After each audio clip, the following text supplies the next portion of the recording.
Tax से जुड़ी हर उलझनों को दूर करने के लिए लेकर हम हाजिर हैं आपका पसंदीदा शो टैक्स गुरु, जहां हम नियमों के दायरे में रहकर टैक्स बचाने के बेहतरीन तरीके आपको बताते हैं।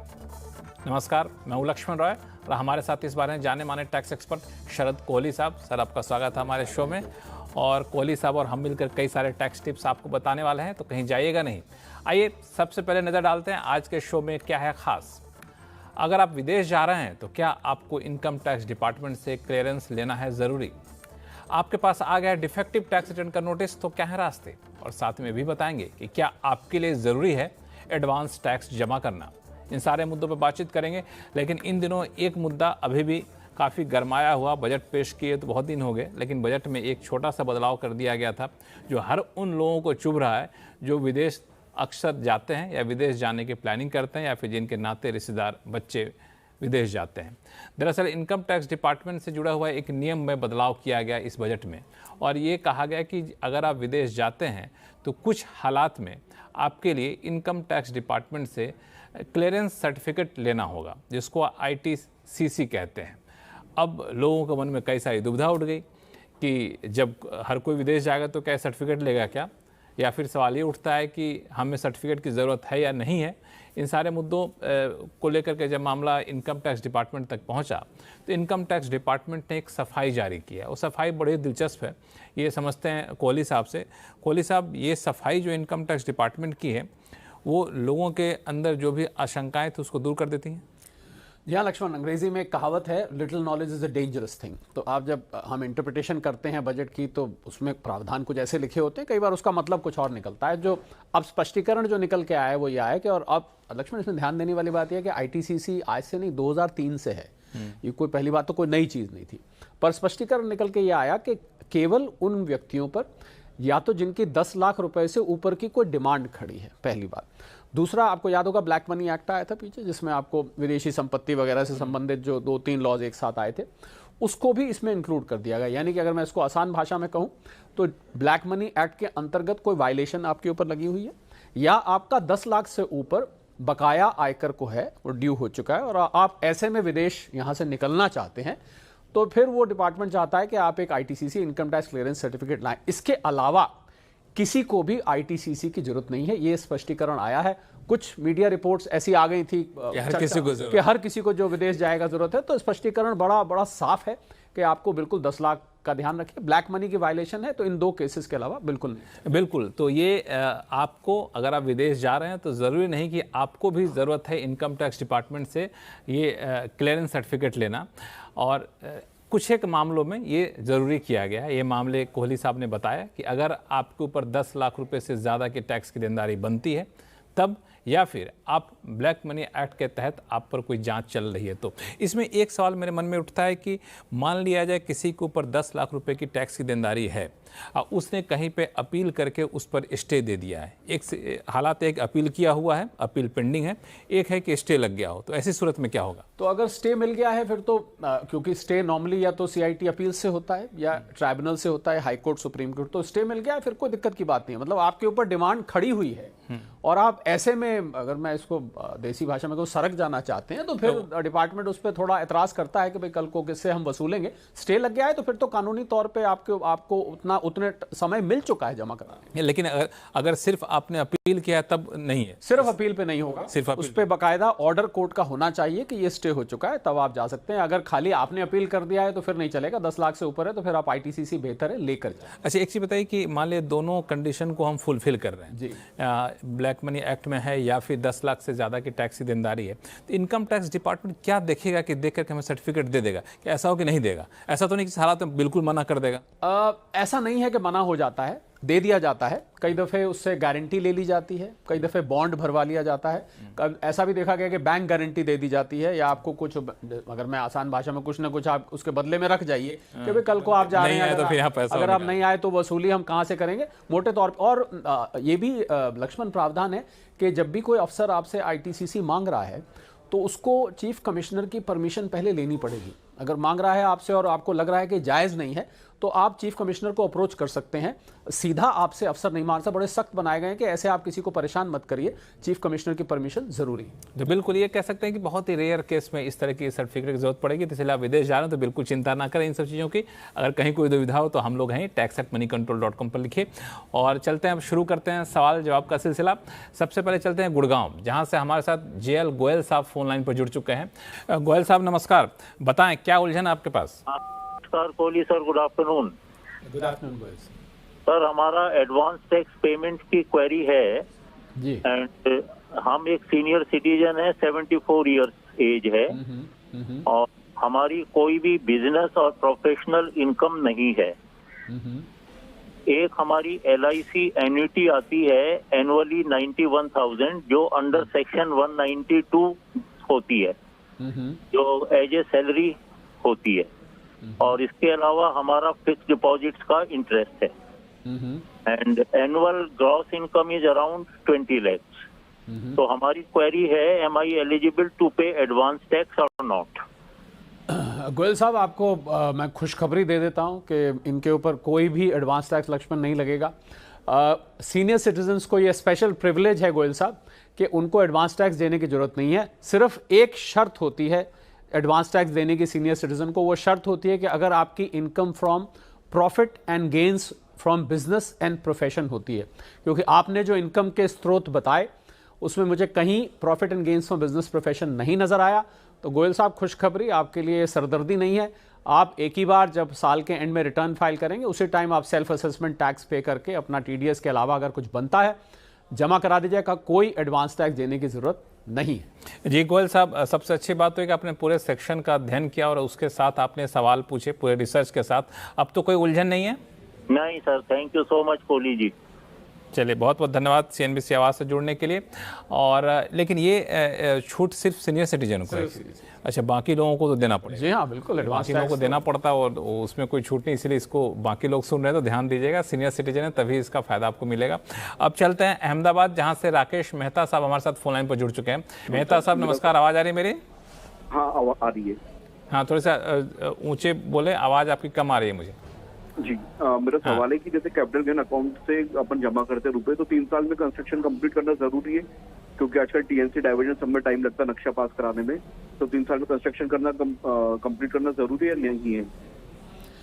जी हाँ मेहता साहब, आप सेक्शन 54 की बात कर रहे हैं। इन्होंने लक्ष्मण सवाल बड़े शॉर्ट में पूछ दिया, उसका पीछे जो बैकग्राउंड था वो नहीं बताया, पर इनके सवाल से ये अंदाजा हो गया कि ये किस बैकड्रॉप में पूछ रहे हैं। बिल्कुल सेक्शन 54 में मेहता साहब, सेक्शन 54 और 54F दो में आपको प्रॉपर्टी खरीदने पर या कंस्ट्रक्ट करने पर ये बेनिफिट मिलता है। ये हम अक्सर चर्चा करते रहते हैं। बिल्कुल मेहता साहब, आपको 3 साल के अंदर पूरा करना पड़ेगा। नक्शा पास करने में देर हो रही है या नहीं हो रही, थोड़ा सा आप अपने ठेकेदार साहब को या जो भी नक्शा पास करा रहे हैं आर्किटेक्ट, उनको बोले जल्दी करें। 3 साल के अंदर अगर आप नहीं करेंगे तो सेक्शन 54 या 54F की, आपको पता होगा 54 में कैपिटल गेन इन्वेस्ट करना होता है और 54F में सेल कंसिडरेशन इन्वेस्ट करनी होती है। अगर आप नहीं करेंगे तो ये आप इस बेनिफिट से महरूम रह सकते हैं, ये बेनिफिट आपके हाथ से जा सकता है। तो थोड़ी सी कंस्ट्रक्शन में जल्दी करिए वरना नुकसान हो सकता है। अच्छा, इसमें अगर मान लें कंस्ट्रक्शन मान लें 3 महीने 4 महीने कुछ महीने के लिए टल रहा हो, तो क्या हम एडवांस पेमेंट करके अपना दिखा सकते हैं खर्चा कॉन्ट्रैक्टर को या फिर सप्लायर को? नहीं लक्ष्मण, उसमें खर्च की बात भी नहीं है। आपको मकान का कंप्लीशन सर्टिफिकेट चाहिए। मतलब लॉ ये कहता है कि आपका मकान 3 साल में बन जाना चाहिए। तो मकान बनने की पहचान क्या है? अब देखने में कई मकान पूरे लगते हैं, अंदर मान लीजिए कोई टाइल बाकी है, बिजली का काम, तो वो कंप्लीशन सर्टिफिकेट आपके हाथ में होना चाहिए। चलिए, तो मेहता साहब और कोई सवाल तो नहीं है? एक और सवाल है कि जैसे अगर एग्रीकल्चर डाइवर्टेड लैंड है तो उसको अपन एग्रीकल्चर इनकम दिखा सकते नहीं दिखा सकते? डाइवर्टेड लैंड से शायद आपका मतलब agriculture change of land use जो होता है कन्वर्टेड लैंड से है। तो बिल्कुल अगर आपने उसको एग्रीकल्चर लैंड करवा लिया है चेंज करके, बिल्कुल आप उसको एग्रीकल्चर लैंड दिखा सकते हैं। इसमें कोई दो राय नहीं है। जो भी आप वहाँ फसल उगा रहे हैं, पर यह ध्यान रखिएगा कि फसल वगैरह वहाँ होनी चाहिए। कुछ लोग क्या होता है, आपको नहीं कह रहा मैं, मेहता साहब को नहीं कह रहा, कुछ लोग क्या करते हैं एग्रीकल्चर लैंड खाली होती है उस पर कोई भी फसल दिखा दी तो आपकी बाकायदा वहाँ फसल होनी चाहिए, उस पर बुआई होनी चाहिए, उसकी कटाई होनी चाहिए, उसकी बेच होनी चाहिए, मंडी रसीद होनी चाहिए। बिल्कुल आपका इन प्रिंसिपल आंसर यस। चलिए, उम्मीद करता हूं कि आपके सारे सवालों का जवाब मिल गया होगा मेहता साहब। आगे भी कोई उलझन हो तो लिखिएगा tax@moneycontrol.com पर। अब लेते हैं अगला सवाल दिल्ली से, जहां से धर साहब हमारे साथ फोन लाइन पर जुड़ चुके हैं। धर साहब नमस्कार। नमस्कार जी। बताएं, क्या उलझन है आपकी? एक जनरल कंसर्न है थोड़ा सा। एक हाँ, तो हाँ। ये है कि भाई 7 करोड़ हमारे टैक्स पेयर्स हैं और क्वेश्चंस भी उतने बड़े होंगे। आपका ये एक सेशन हफ्ते में बहुत कम है। अच्छा। इसको जरा प्लीज बढ़ा दीजिएगा, कम से कम 2 सेशन होने चाहिए।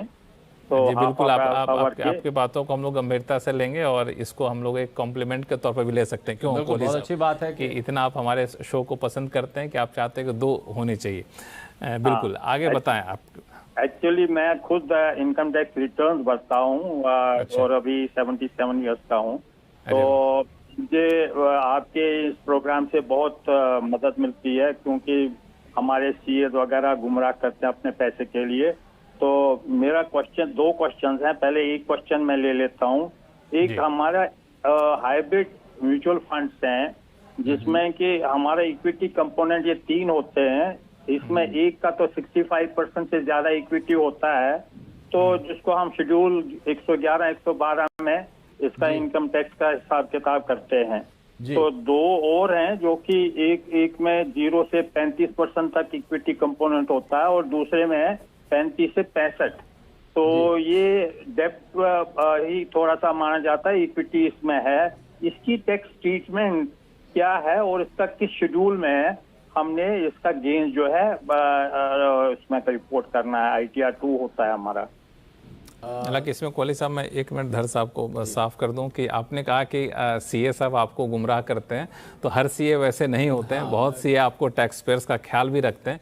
हमारे कोहली साहब खुद एक जाने माने सीए हैं, तो पूरे सीए कम्युनिटी को बदनाम मत करिए। इक्के दुक्के हो सकते हैं किसी गलतफहमी में आपको ये इंप्रेशन गया हो, लेकिन सीए टैक्स पेयर्स की मदद भी काफ़ी करते हैं। फिलहाल आपकी उलझन को दूर करने के लिए हमारे साथ खुद काफ़ी बड़े सीए हैं कोहली साहब। आपने मेरे मुंह की बात छीन ली। मैं भी यही कहना चाह रहा था कि 5 उंगलियां एक जैसी नहीं होती, कभी कभी कोई ऐसा होता है, वो भी कई दफे कम्युनिकेशन गैप हो जाता है। एनीवे, अब देखिए इसमें धर साहब क्या है कि जो आपका डेट म्यूचुअल फंड है, अब जो नया प्रावधान आया है अभी बजट में, उसके अनुसार अगर लॉन्ग टर्म कैपिटल गेन भी है तो आपके स्लैब से हिसाब से वो टैक्स होगा। तो आप उसको इनकम फ्रॉम अदर सोर्सेज में दिखाना चाहें या आप उसको कैपिटल गेन में दिखाना चाहें, टैक्स उस पर स्लैब के हिसाब से लगेगा। तो आपने बिल्कुल इक्विटी का जो ठीक पकड़ा है, शेड्यूल 111 की आपने बात करी। इक्विटी अगर 65% से ज़्यादा इक्विटी है तो इक्विटी माना जाएगा, और अगर उसमें 35% इक्विटी है या उससे कम है तो फिर वाकई वो डेट में चला जाता है या पूरा डेट है। तो उसको अब आप शॉर्ट टर्म कैपिटल गेन है या लॉन्ग टर्म कैपिटल गेन है, वो आपका जिस भी स्लैब में आप हैं, ओल्ड रिजीम के हिसाब से आप स्लैब चेक कर लीजिए, न्यू रिजीम के हिसाब से स्लैब चेक कर लीजिए, जिस भी स्लैब में है धर साहब उस हिसाब से जाएगा। और मैं धर साहब की लक्ष्मण प्रशंसा भी करना चाहूँगा कि अपने रिटर्न 77 ईयर्स के हैं, अपने रिटर्न्स खुद फाइल करते हैं, बाकायदा इनको स्केड्यूल्स की नॉलेज है और बहुत बारीकी से नॉलेज है। बहुत ही तारीफ की बात है। चलिए धर साहब, और कोई उलझन? इसमें एक और चीज है। एक तो ये है कि भाई ये जो 65% से कम वो भी डेट माना जाता है, मतलब हाइब्रिड डेट वो डेट माना जाता है, उसको भी यही ट्रीटमेंट है। मतलब 0 से 65% जिसमें आपका मतलब डेट है तो वो वही माना जाएगा, कोई प्रॉब्लम नहीं है। 65 से ऊपर अगर इक्विटी है तो वो 112, 111 में जाता है। जी बिल्कुल आपने ठीक पकड़ा कि 35% से, जैसा कि मैंने कहा 35% से कम इक्विटी है या डेट 65% से ज्यादा है तो वो फिर डेट ही माना जाएगा। बिल्कुल आपने ठीक पकड़ा। और अगर इक्विटी है तो 112A का जो बेनिफिट मिलता है 1,25,000 का, वो आप ले सकते हैं। चलिए, तो धर साहब को जो के सवालों का जवाब जो कोहली साहब ने दिया वो सिर्फ धर साहब के लिए नहीं बल्कि कई सारे लाखों टैक्स पेयर्स हैं जिनके लिए जानना बेहद ज़रूरी था।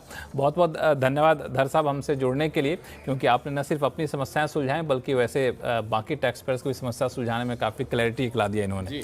चलिए, आगे भी कोई सवाल हो तो हमसे संपर्क करिएगा। और फिलहाल वक्त है छोटे से ब्रेक का। ब्रेक के बाद बताएंगे कि अगर आपके पास भी आया है डिफेक्टिव टैक्स रिटर्न का नोटिस तो क्या है रास्ते, बताएंगे छोटे से ब्रेक के बाद।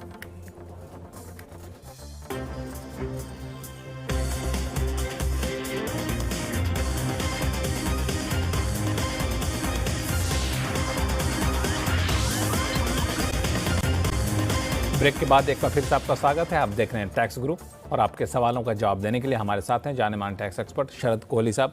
कोहली साहब, हम लोगों ने इतना लोगों को आगाह किया और लोगों को जागरूकता फैलाई कि बहुत सारे लोगों ने 31 जुलाई तक अपने सारे रिटर्न फाइल कर लिए, लेकिन रिटर्न फाइल करने के बाद भी अभी तक उनको चैन मिला नहीं है। कई लोगों को तो नोटिस आने शुरू हो गए डिफेक्टिव टैक्स रिटर्न के। ये नोटिस क्या होता है, इससे कितना घबराना चाहिए और फिर इसका रास्ता क्या है? लक्ष्मण, अंग्रेजी में कहावत है टू एयर इज ह्यूमन। गलती करना इंसान की फितरत होती है, गलती होती है और जल्दबाजी में हो जाती है, कई बार अनजाने में हो जाती है। तो 139 ब्रैकेट में 9 एक सेक्शन होता है जिसके अंतर्गत डिफेक्टिव रिटर्न का नोटिस आ जाता है। और आप मानेंगे नहीं, बाहर से आ गई है, मतलब एकदम से इतने नोटिस, क्योंकि अब सिस्टम जनरेटेड होते हैं तो क्यों आता है मैं कुछ कारण बता देता हूं उसका। या आपने गलत टैक्स की कैलकुलेशंस करी तब आ जाएगा, या आपने वो जो वेरिफिकेशन होती है 30 दिन के अंदर नहीं करी तब आपको नोटिस आ जाएगा। 26 AS में आपका जो TDS है और आपने जो टैक्स कैलकुलेट किया उसमें मिस है, मैच हुआ तो आ जाएगा। उसमें 26 AS में इनकम कुछ और लिखी है, आपने कुछ और दिखा दी तब नोटिस आ जाएगा। या आपने कोई डिडक्शन बिल्कुल ही गलत क्लेम कर ली तब भी आ जाएगा। तो ऐसे में कुछ नहीं, रास्ता बहुत आसान है आपका। मुझे पता है अगला सवाल ये आने वाला है कि अब ऐसे में क्या करना चाहिए। आपने मेरे मुंह से बात सुनी थी, मैंने सोचा मैं भी एक बार छीन के देखूं। तो वो उसमें आपको 139(9) के आप सेक्शन में जाइए, वहां जाके जो भी त्रुटि हुई है उसको आप रेक्टिफाई करके उस रिटर्न को आप दोबारा वहीं पर फाइल कर दीजिए। सेक्शन ध्यान रखिएगा क्योंकि जब आप लॉगिन करते हैं तो 139(9) में जो ऑप्शन आ रहा है डिफेक्टिव रिटर्न का, उसके अंतर्गत जाके आपको एक मौका दिया जाता है, आप उस नोटिस का हवाला लेके आप उस रिटर्न को ठीक कर दीजिए, तो वो त्रुटि ठीक हो जाएगी और आपकी रिटर्न वैलिड हो जाएगी। तो इसमें कहीं कोई पेनल्टी, कहीं कोई लेट फाइन और नहीं, ऐसा इसमें कुछ नहीं, ये बल्कि एक मौका दिया जाता है। ये नोटिस आपको एक मौका है कि भाई आपने गलती कर दी है, डिफेक्टिव है, आप इसको ठीक कर दियो। बाई चांस लक्ष्मण अगर आप नहीं भी कर पाते हैं तो हमें नहीं भूलना चाहिए कि वो जो रिवाइज रिटर्न का ऑप्शन होता है 31 दिसंबर तक, वो भी आप एक्सरसाइज कर सकते हैं, पर क्योंकि उसमें आपको पूरी प्रक्रिया दोबारा करनी पड़ती है। ये मुझे लगता है एक आसान तरीका है जो कि आपको कुछ दिनों के अंदर, 15 दिन के अंदर आपको रिस्पॉन्ड करना होता है। अब चलते हैं मथुरा, जहां से जुगल जी हमारे साथ फोन लाइन पर जुड़ चुके हैं। जुगल साहब नमस्कार। नमस्कार जी, आवाज आ रही है मेरी? हाँ, आ रही है जी, बताएं क्या उलझन है? नहीं, मेरा ये निवेदन था कि मतलब मेरी 10 लाख की इनकम है, हाँ हाँ, तो उसमें आधार मेरी 2 लाख की है और शॉर्ट टर्म कैपिटल गेन से 8 लाख है। ठीक है। अब ये अकाउंट ये रही थी 24-25 की, तो ये अभी 22/7 तक 15% ये जो टैक्स लग रहा था long short term capital gain में, तो इस साथ के बाद 20% हो गया है। तो इसमें क्या रिबेट, कोई और तरीके की रिबेट से अपन सरकारी कोई बॉन्ड वगैरह या कुछ ले ले तो उससे रिबेट मिले?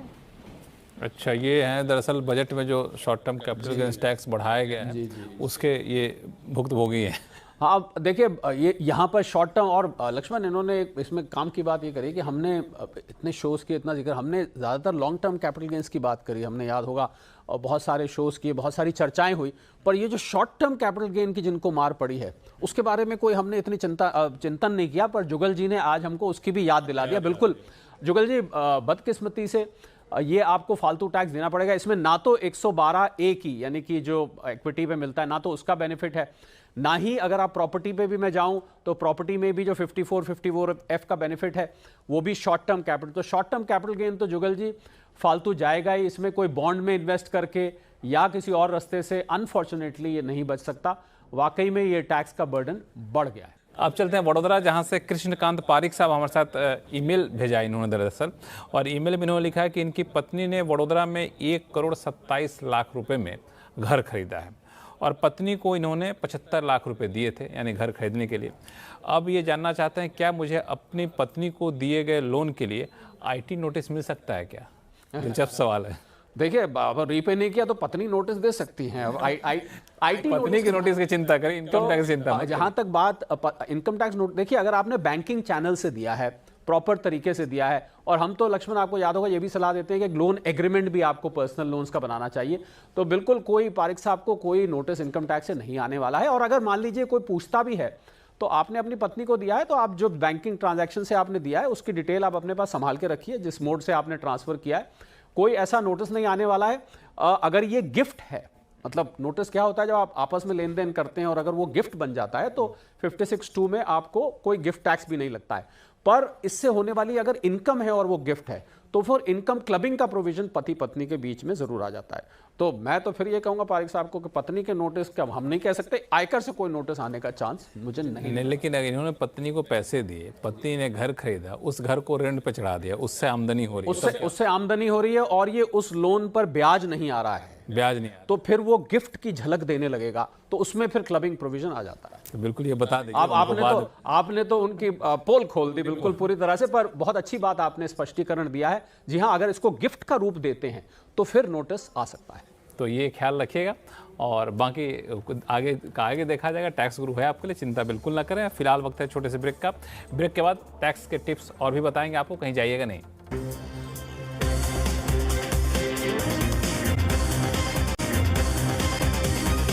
ब्रेक के बाद एक बार फिर से आपका स्वागत है और अब चलते हैं सीधा हरियाणा, जहां से सुशील खुराना साहब हमारे साथ फोन लाइन पर जुड़ चुके हैं। सुशील जी नमस्कार। नमस्कार सर। बताएं क्या सवाल है आपके पास? मेरा जीएसटी रिलेटेड क्वेश्चन है एक। मैंने अपना जीएसटी नंबर कैंसिल करवाने की एप्लीकेशन दी थी 8 अगस्त 2022 में। ठीक है, 8 अगस्त 2022 में एप्लीकेशन दी, उसके बाद मेरा नंबर सस्पेंड हो गया और 8 अगस्त 2022 से लेकर 13/2/2024 तक कोई रिस्पॉन्स नहीं आया डिपार्टमेंट से। ठीक है, 13/2/2024 को एक मेल आती है जिसमें कहते हैं कि आपकी कैंसिलेशन एप्लीकेशन में रिजेक्ट कर दी है और मेरा नंबर इन्होंने एक्टिव कर दिया और मुझे कहा कि आप पिछले 19 महीनों की रिटर्न भरो, आज 3(1) और 3(b).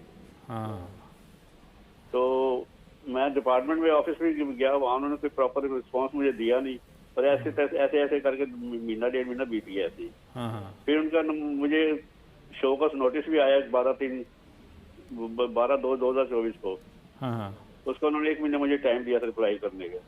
उसके बाद उन्होंने 22/4/2024 को मेरा सूम मोटो कैंसिलेशन कर दिया इन्होंने, 12/2/2024 से पीछे से किया उन्होंने और मुझे कहा कि सारी रिटर्न फाइल करो विद फॉर्म 10, फाइनल फॉर्म होता है वो फॉर्म 10, वो मैंने फाइल की और मुझे उसके लिए मुझे 9,000 रुपये फाइन भी देना पड़ गया। मैं ये पूछना चाहता हूँ, 9,000 फाइन इन्होंने क्यों चार्ज किया? जबकि मेरा नंबर सस्पेंडेड था, उसमें रिटर्न तो जा नहीं थी सकती और मेरी रिटर्न सारी जेल थी। आपका सवाल बहुत ही जायज़ है, बहुत ही जायज़ सवाल है। क्या बिल्कुल लक्ष्मण, ये बहुत लोगों को ये समस्या आ रही है और सुशील जी को मेरी सलाह ये है कि ये जीएसटीआर कमिश्नर जो इनके एरिया का है उनको एक बार जाके मिले और जो आपका सस्पेंड हुआ था उसका जो आपको इंटीमेशन आया था वो आप लेके जाएं, बताइए कि सस्पेंड हो गया था, मैंने समय पे कर दिया था। उसके बाद ये सिस्टम जनरेटेड एक फ्लॉ है और अगर वो भी नहीं होता है तो मैं इनको ये भी बता दूं कि अब जीएसटीआर एपेलेट अथॉरिटी ट्रिब्यूनल भी हो गया है, तो आप वहां पर भी इसकी अपील कर सकते हैं। इसको आप बिल्कुल, आपको इसको लड़ना चाहिए और ये गैर जायज़ है, ये बिल्कुल डिमांड नहीं बनती क्योंकि आपने समय से सारा काम सुशील जी किया। बिल्कुल, सिर्फ यहीं तक नहीं हम लोग रुकेंगे। दरअसल आपकी ये समस्या सिर्फ आपकी नहीं है, कई सारे जीएसटी के जो कारोबारी उनको दिक्कत हो रही है।